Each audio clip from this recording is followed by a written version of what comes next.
આજની વાર્તા પરીક્ષામાં ચોરી કરતા વિદ્યાર્થીને આમ પણ તાલીમ આપી શકાય.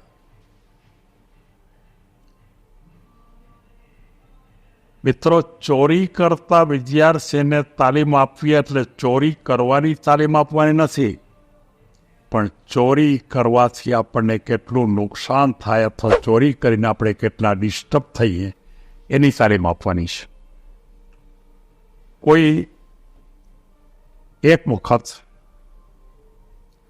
પતિ પત્ની અને એનો એક પુત્ર એક ગામમાં રહેતા હતા. પુત્ર 10મા ધોરણમાં ભણતો હતો, પણ આળસુનો પીર. પરીક્ષા આવે તો વાંચે જ નહીં, મહેનતે કરે નહીં, અને પરીક્ષામાં ચોરી કરવા માટેની ટેવ પડી ગઈ હતી. કાયમ ચોરી કરી અને 10 ધોરણ સુધી તો વાંધો ન આવ્યો, પણ પછી 10મા ધોરણમાં શું થશે માતા પિતાને ચિંતા થઈ. એટલે એના માતા પિતા એક રસ્તો કર્યો છે. એ રસ્તાની વાત તો હું પછી કરું છું, પણ એ છોકરો જ્યારે ખરેખર મહેનત તો કરી શકી નહોતી. છેલ્લા 15 દી બાકી હતા, એમાં મહેનત શું કરે, એટલે એ છોકરાએ છેલ્લા 15 દિવસમાં જે ઇમ્પોર્ટન્ટ પ્રશ્નો હતા એ બધાની ચિઠ્ઠી બનાવી લીધી. અને એ ચિઠ્ઠી જેમ આપણે જેમ સારા કામ માટે જેમ માણસો નિષ્ણાત હોય ને, એમ ચોરી કરવાવાળા વિદ્યાર્થીઓ પણ નિષ્ણાત હોય.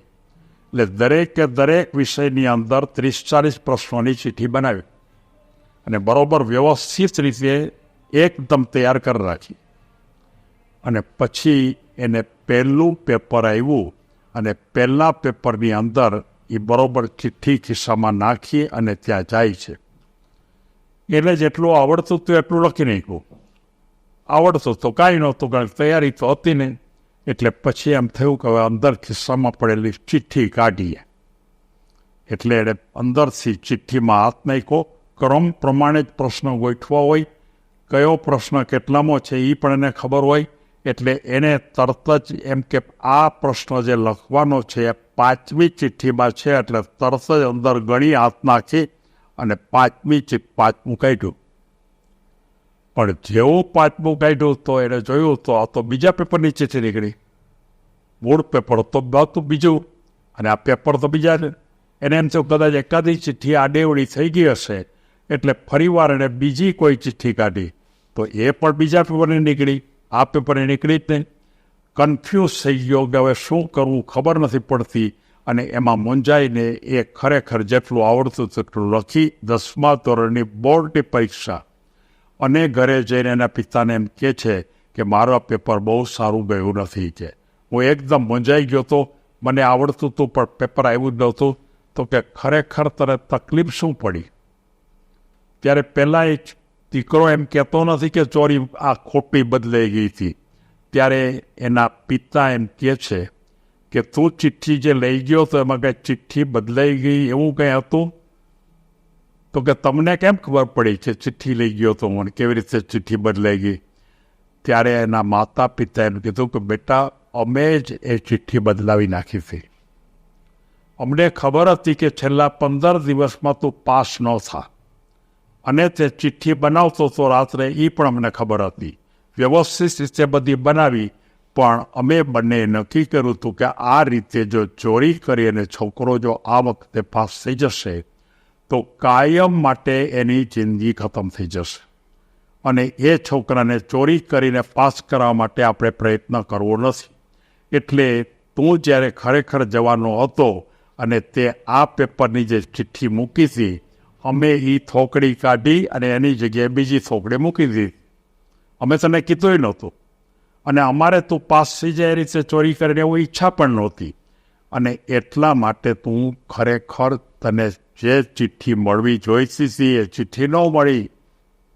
ત્યારે છોકરો એકદમ રડવા માંડે છે અને પિતાને એમ કહે છે કે હવે પછી હું કોઈ દિવસ ચોરી નહીં કરું. હવે પછી જિંદગીમાં ગમે તેવી મોટી પરીક્ષા હશે તો પણ હું ચોરી નહીં કરું. હું તમને ખાતરી આપું છું, અને હું પૂરેપૂરી મહેનત કરીશ, પૂરી તાકાતથી પ્રયત્ન કરીશ, અને મારા જીવનની અંદર કોઈ પણ પ્રકારની ચોરીનો પ્રશ્ન હું ક્યારેય નહીં કહું. મિત્રો, જીવનમાં ક્યારેક કોઈ પણ માનો કે આપણે વ્યક્તિને જ્યારે તાલીમ આપવાની હોય ત્યારે પ્રાયોગિક તાલીમ કહી શકાય. અને પ્રાયોગિક તાલીમ છે ને એ સીધી અસર કરે છે. તમે જો છોકરાને એમ કહો કે બેટા ચોરી ન કરતો, ચોરી કરવાથી તો પાસ થાય તોય તું આગળ નહીં વધી શકે, તો એ છોકરાને ક્યારેય મગજમાં ઉતરતી નથી. પણ એને પ્રયોગ કરીને બતાવ્યું અને એ અનુસંધાને એ છોકરો ત્યાર પછી બીજે વર્ષે 10મા ધોરણમાં સારા માર્કે પાસ થયો. એનાથી આગળ 12મામાં પણ સારા માર્ક થયા અને એ છોકરો ભવિષ્યમાં એક સારો ડૉક્ટર બન્યો, ઉત્તમ પ્રકારનો. અને આ જે વાત છે એ વિદ્યાર્થી પણ મારી પાસે ભણતો એ વિદ્યાર્થીની વાત કરું છું. એના માતા પિતાએ એ મને પૂછવા આવ્યા હતા કે મારે શું કરવું, ત્યારે મેં જ એમને રસ્તો બતાવ્યો હતો કે આ વખતે નાપાસ કરો. એકવાર જો નાપાસ કરશો અને એનો રસ્તો આ છે. અને એના માતા પિતાએ એ ખરેખર કર્યું. આજે માતા પિતા આ પ્રકારનો વાત માનતા નથી. આવી વાત મેં ઘણાને કીધી છે, પણ કેટલાય માનતા નથી એવું. પણ આ છોકરો બહુ સારો ડૉક્ટર અત્યારે બોમ્બેની અંદર પ્રેક્ટિસ કરે છે અને ખૂબ સારું કમાય છે. એકાદ સારું શિક્ષણ. મારે દરેક માતા પિતાને કહેવું છે કે તમારું બાળક સાચા અર્થમાં માર્ક લાવે છે, પોતાની મહેનતથી માર્ક લાવે છે. ખોટી ભૂમિકા ઉપરથી જો માર્ક લાવતો હોય તો એ માર્કનું કોઈ મહત્ત્વ હવે રહેવાનું નથી. સમય બદલાઈ ગયો છે.